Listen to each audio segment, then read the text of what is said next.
So hello everyone, long time no see. I haven't made a video in a while because there was not a lot to make videos on. Also, I was a little bit more focused on other TCGs, also on personal life. But yeah, Yu-Gi-Oh is in a very interesting spot right now, so I'm thinking about making more videos about this. So if there is need, let me know, I will do so. Anyways, there's a lot of discourse about the new Rarity Collection 5 booster box. So today I kind of wanted to look at the existing prices and yeah, pre-release prices to say so, like current prices of everything. And I wanted to conclude, is the set worth for you? So yeah, as I said, there's a lot of discourse. A lot of people are saying this set is a scam, has zero value in it, and is not a good purchase.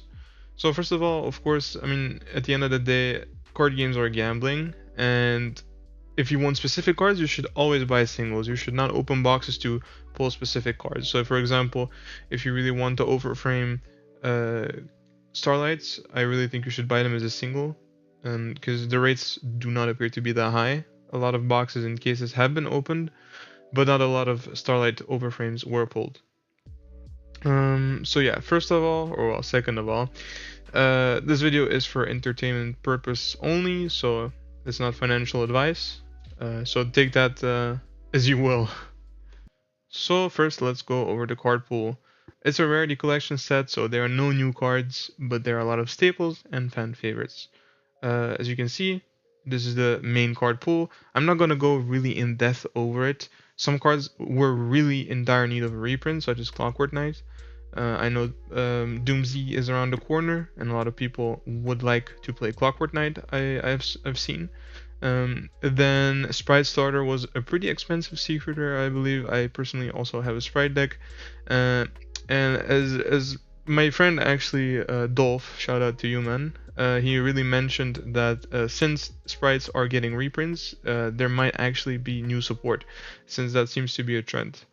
Also, there's some other good reprints as Heavy Polymerization. If you play Lunalight, if you are missing this card, I really recommend you buying this as a single, not to buy the whole set, just for Heavy Polymerization. There are some other cool cards, such as a Rarity Bump for Yummy Surprise, which is really nice. If you play Yummy, you should definitely pick up a QCR, or, well, in this case, Starlights. There are no QCRs anymore. Starlight Yummy Surprise. Radiant Typhoon Vision, actually, Triff called this very recently. He actually said this card will get a Rarity Bump, and he was absolutely right. So, this is definitely gonna be, well, I will go over the prices later. And Radiant Typhoon Vision is not a card that has been out with a price yet. Call of the Haunted, a very good reprint considering there is a new archetype within the Maze set actually that is using Call of the Haunted. Then there are other cards such as Iron Thunder, Dominus Impulse, Songs of the Dominator. Very good cards. They really needed reprints. They're pretty much staples and very handy to have because these cards were pretty inaccessible. For me, at least, Dominus Impulse was inaccessible for the longest time. So I'm really happy it's getting a reprint. Then for the other main card pool, we're seeing some cards that are, in my opinion, frowned upon, such as Trihorn Dragon. There are some nice reprints for Toon, the Blue Eyes Toon Dragon. Well, for my Q-Toon players, you guys definitely needed a Cyphering Gear Delta reprint. A Gamma reprint is also not bad at all. I actually wanted to play Dark Lords recently, and Ixchel, if I am pronouncing the name right, was a very well, it was not very expensive, but it was pretty expensive considering I more so wanted to use the deck as an engine. So I'm very happy with that reprint as well. There's some other good reprints as a Diviner. For rarity bumps, a Night Sword Serpent, also a nice rarity bump from Mitsurugi. Sprite Blue, there was an OTS ulti. It looks very nice, by the way. I think the price will definitely go down for the OTS ulti. So if you prefer the OTS ulti, I may recommend looking at what price it will drop to. I think around, let's say, 10 euros is a good price point to pick up a OTS ulti Sprite Blue. Mostly if we look at the fact that my friend said there might be potential support. Um, Yeah, so Bisto Saronir, also nice reprint. Of course, the Kashira brothers, very good reprints. Mseti, also a card that has been inaccessible for me since Age of Overlord. Well, Arias, of course. For my Labyrinth players, Primera, people call this actually pretty nice reprint. Also, has been an inaccessible card for some people. Draco to Flamina, if you want your rarity bump. Of course, the Doomed Dragon, the Snake Eyes Doomed Dragon, being very popular. I think mostly with this new Maze Dark Magician stuff, with this Dark Spellcaster. And other very needed reprints such as this Bestial Despair, Chaos Angel, Lulav Lilith even too. Also River Stormer if you want to bridge from K9 to Crystron or to other machines, and of course Michaelis for the new Exosister support. So let's move on to the special variant art card pool. So these are the, let's say, yeah, just different arts of cards.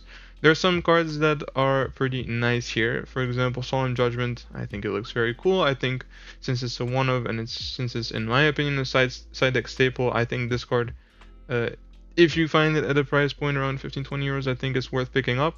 Because I like to play in my side decks 1 Solemn Judgment, 2 Solemn Strike. Yeah, Ghost Ogre, very nice staple. Shifter with the buy. This one is already iconic and it's just been released. The Vanquish Soul Raisin, I think the card is pretty cool. The art, I think it's worth looking to the price. I think this White Rabbit actually with the small, what are it called, diamond shapes in the background, I think it looks very cool in person. So if you're a Malice player, also definitely worth considering. And then we of course have the Imperm and the stars of the show, the overframes, the main reason why I would want to buy this set. So then the other special variant art card pool, we have the Dark Magician and Dark Magician Girl and the Blue Eyes White Dragon and the Red Eyes Black Dragon. So these are what I like to call nostalgia bait cards. They are very nostalgic for most people, and this definitely influences if the set is worth it for you as a player, which I'm gonna go talk about a little bit later. Now we have Max C, a card that is not legal for the TCG, so I don't think this card will be crazy money. As Blossom with a pretty nice art, and I am not sure what it's saying here, but I think this is also going to be one of the bigger hitting cards if you can pull it. Then we have Ghost Bell, Sky Striker Ray, Nibiru, the Dragon Maid, we have Ghost Mourner, we have Zeus, but since the Zeus Altar looks so much better from the last rarity collection, I don't think this will be a very valid card. Then we have Promethean Princess, which is, in my opinion, always a welcome reprint.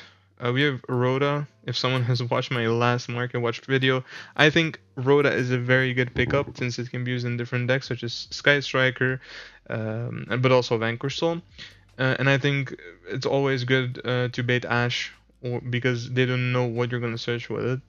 Then we have MST reprint finally, well, finally in a higher rarity with a quote-unquote special art. I think this will also maybe be a price card because of the new Radiant Typhoon support on the MST, the new MST archetype. So I think this card might be pretty valuable too. Yeah, I also think this crossout is pretty funny, so definitely cool cards to look at.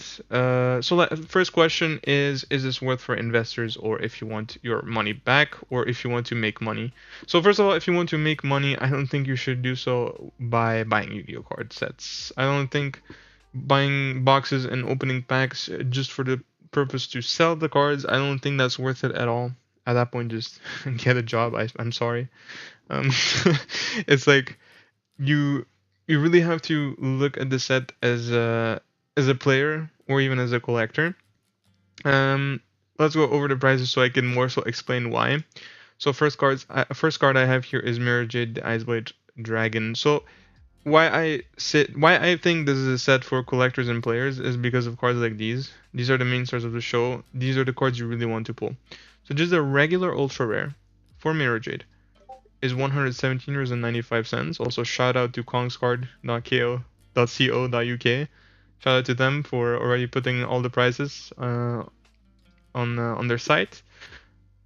This is a really good reference point. Like we can There's no way you can see these cards that have never been printed before. Nothing like them has been printed before ever. So there's no real reference you can look at and think like, oh yeah, this card will be this price and this price. So these guys opened a lot of boxes, and they concluded that if you open this many boxes, you can get this many mirages out there, and then you can come up and calculate a price. And I think that this is a very very good reference to where the price will be in the future as well. So this is one of the big hits, and why I mentioned player and collectors because this is a one of new uh, full art card that has never been seen before, and it looks beautiful in real life. It's really something special. It's really a point of history for Yu-Gi-Oh! And for the players, because of course they want to bling their cards. They want to have the best looking decks in the room. And with this card, they can definitely do so. So the next card is Dragoon, of course, with the new Maze Spellcaster Slop support. Uh, this card has seen a lot of play lately, and I think this card is definitely going to be a big hitter. As you can see, 95 euros. These people again have opened a lot of boxes and cases to get these cards, and I think this is also a very stable price point for the future, for future reference. Again, it's also a very played card. It's beautiful. People want this card. If it's a one of, if you play it as a one of and really love how the card looks, but don't want to open the set, if you don't like the card pool or the other prices you can get, the other cards you can get in there, I really recommend you picking this up as a single because it's like, what, 16 euros cheaper than an actual box? So yeah, beautiful card. Then we have Malleus Whitebinder, as mentioned before. This card looks very pretty in life. As an Ultra, it's not worth a lot, but as a Starlight, it's actually worth a pretty penny. We will look later at the. You know what? Later, no, we're gonna look at it right now. So the current only print for the quarter century rare is pretty expensive. Cheapest English is what, 115 euros. That's pretty big. You may only play two white rabbits. Um, and this card being a Starlight and being only in this set, and I don't think it will get another reprint of a Starlight or a QCR. I think this is a pretty valid price. It might actually even go up. So it's a pretty good hit. It's a pretty good hit, and it's also a reason why I wouldn't mind pulling this card. Then next, the Super Poly full art. So the ultra rare, the regular ultra is 60 euros, which is a pretty good price in the next format. When Q-Tune is one of the more oppressive decks, this card will be pretty strong. I think as if you play it, if you love the art, it's definitely worth picking up. It's even worth opening boxes for. I think it's beautiful, and both from a collector's perspective and from a player perspective. So yeah, then we have the crossout designated.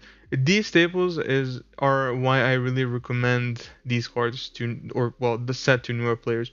The ultra rare is 3 euros. The starlight is 21 or well 22 euros. And this is a card that most of the decks actually need. And if you even if your deck doesn't need it, you can always use it as a tech card to say. So to say, and again, the art is funny. It says no. Haha. Then we have Dimensional Shifter. The ultra rare is 1 euro, and it says the stamped Starlight edition is 18 euros ish. I think this is an amazing price. For a one of shifter that says buy, it's shiny too. It's a one of card. It's not gonna get another print with the buy text in Starlight. I think this is a good pickup. This is a really good pickup for 18 euros for one of. If your deck plays shifter, like you guys know, it's one of the stronger cards in Yu-Gi-Oh. It's one of the most frowned upon cards. I really think this is a good card. If you play shifter, make sure to pick this up. So yeah, here we have Rhoda, Reinforcement of the Army.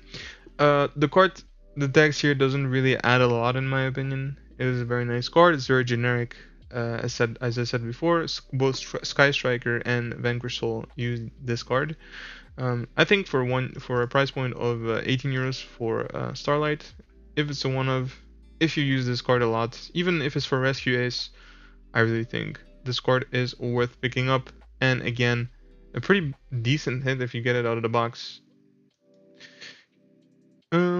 Yeah, let's go to the Mystical Space Typhoon. As you can see, 22 euros.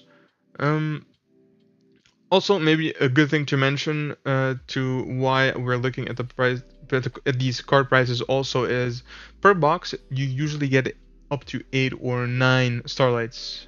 So if you have seen the videos, people are pulling 8 to 9 starlights and they're pulling a lot of different starlights.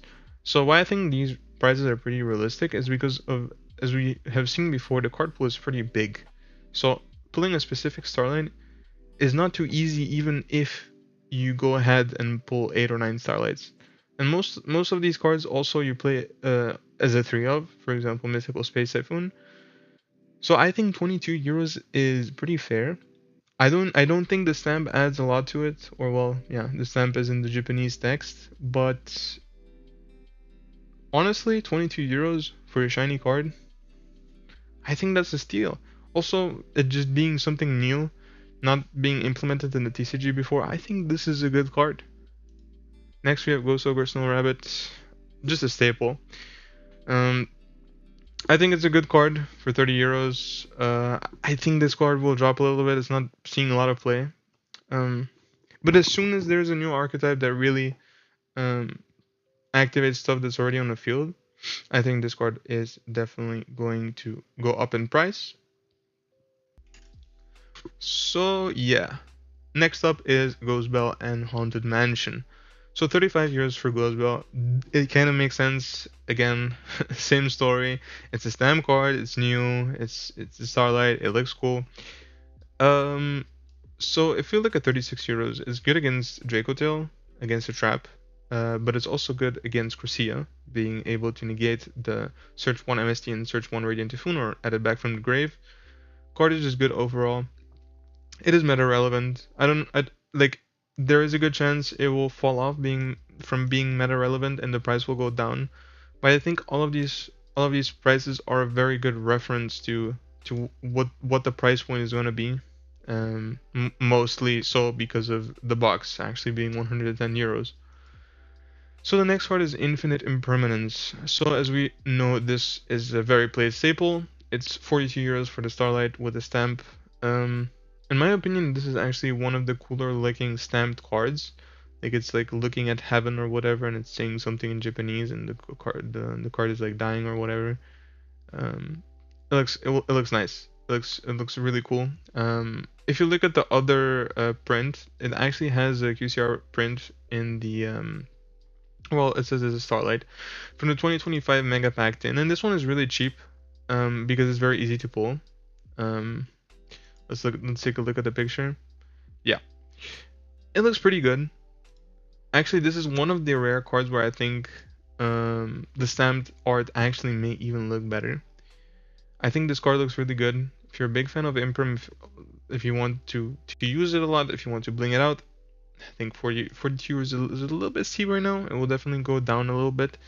But I think this is a very cool card and also one of the reasons why this set is, in my opinion, such a good set. Now another staple, Nibiru. I already said a lot about staples. It's like you see the staple.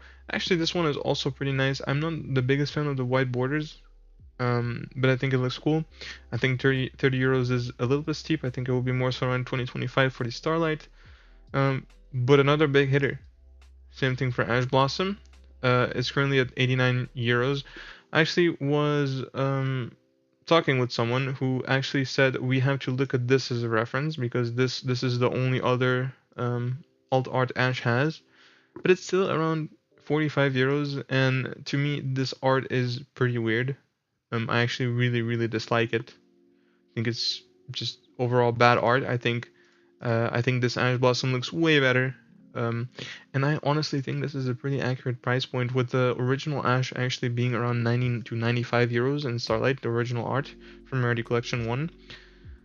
I think this card may as well actually sit around 80 to 85 euros, which makes it a really big hit, being almost around what, like 5/6 of a box. I think this is a pretty big hitter. And we have Foolish Burial sitting at around 9 euros. Again, another staple being used in Crystron, Drytron, a lot of other decks that use the graveyard, even in Lunalight. Um, Again, in my opinion, for 9 euros, a Starlight with a new art that actually looks pretty good. I think this is a banger. This is an absolute banger. I really recommend this card. Even if you're not opening the set, buy this as a single. Just a nice card to have overall. Again, if you're a long time player, if you're a new player, you will be using this card. Next we have Zeus. So I don't remember if I mentioned this before, but Zeus has another print where he has the from the last rarity collection, the alt art where he spreads his arms or whatever. It looks beautiful. It's one of the best looking cards in Yu-Gi-Oh! It's more of that one card is more so around 40-50 euros. I think this card looks way worse than the alt art. I think this it's more so realistic for this card to be around 20-25. But again, it's a card you could use in every XYZ deck. You just have to crash into something. You can make Zeus over it and then board wipe. Beautiful card. Again, for both long-term players and new players, this card is just nice to have. It's not even about the value. Then let's go a little bit towards the nostalgia bait, the nostalgia slop. The Blue Eyes White Dragon Starlight with a stamp for 142 euros. Now this makes sense, first of all. Before anyone says anything, I know people are rolling their eyes, but this actually makes sense. It's the original Blue Eyes White Dragon art with a new twist. In my opinion, it doesn't really look beautiful, but I know these like old cards are the reason why this card is worth for collectors. They want the new overframes, but they also want the old nostalgia cards that have a little bit of a new twist. So 142 actually kind of makes sense. I think the card will more so sit around 110, 115, maybe even drop under the 100, maybe even 90 to 85. But it's still a pretty expensive piece of cardboard, honestly. So next we have Called by the Grave. Again, the original alt art and the old Starlight actually look beautiful. The original Starlight. They're both sitting around 30 to 35 euros, maybe 40. So I think honestly, this sitting around 24, being a Starlight is actually a good pickup. It looks nice. It's not shiny cardboard, and it's also again a big hit. It's only like all of these cards are somewhat valuable, and if you're pulling 7 to 9 Starlights in a set, and you're pulling 8 of these that are 20 euros, you're sitting looking at like around 160. And these overframes being 1 or 0 per box, which is a really good rate. Depending on what full art you're gonna pull, you're definitely gonna be at least making around 60 to 80 euros off of your box, even if you get a bad box. And even if you get a bad box, even if you don't get your money back, you are full of cards that you can use as a new player, or as a recurring player, or as an OG player. They just want to bling their cards, or like maybe, for example, I play for a long time. I didn't have Mseti for the longest time. If I get a place at Mseti, but don't get other good cards, I'll be happy. Yes, I could have bought the cards as a single, but there are other cards I want from the set too. Like I want high rarity Nibs. It doesn't even have to be a Starlight. I want high rarity Ashes, Imprims. I would like some more Called Bys. I would like even the White Rabbits. So honestly, such a cool set. Then last we have the Dark Magician Girl. Again, a fan favorite. She says okay. People find this very cutesy. It being a 95, it somewhat makes sense. Again, another nostalgia bait card. People as in collectors will definitely be looking at this card and thinking, dang, I really want this card. If I were you, I would wait for it to drop till 75 to 80. I think that's a more realistic price for this card. If you look at the last rarity collection, they didn't have stamped cards, but they did have new arts for old cards, such as the Blue Eyes White Dragon, the Red Eyes Black Dragon. Not sure if they had Dark Magician Girl. I don't think so. But these cards were also sitting around 40 to 45 to 50 even. These cards actually may stay the same. Only time will tell at the end of the day. But again, you shouldn't be opening this product if you only want to make money out of it. But I think it's worth your money. As we have seen, there are a lot of good hits. There are a lot of cards that are usable, both for long-term players. If you want to try a different format also, there are a lot of cards. Like for example, if you play Genesis, like you have seen some hand traps, some cards, some staples that you really wouldn't buy normally. but just nice to have at the end of the day. I mean, Yu-Gi-Oh is a game where you sit with friends or new people and just have fun. Like, or even if you want to win, the dominus cards will definitely help you do so. Um, yeah, again, I'm not really saying this because I'm sponsored by Konami, but I really think it's a good set, and I also think the price point around 110 euros is a good price point. Me personally, if your local cards shop sells it for 120, 130, I would wait. I don't think it's that recommended to buy it for 120, 130. I think it's a little bit steep, but again, overall a good set. If you are someone who has all of these cards and is just looking for specific cards, again, if you're just looking for example, Starlight Dark Magician Girl, just buy it as a single. I mean, you cannot guarantee pulling anything, so just buy it as a single. And if you want even the what do you call it, the full art Starlights, again, also just buy them as singles, because God knows how many boxes you have to open to pull a specific overframe Starlight. But yeah, that's it for the video. If there are any questions, like, please let me know. I will respond to them. And yeah, I hope you liked the video. Goodbye.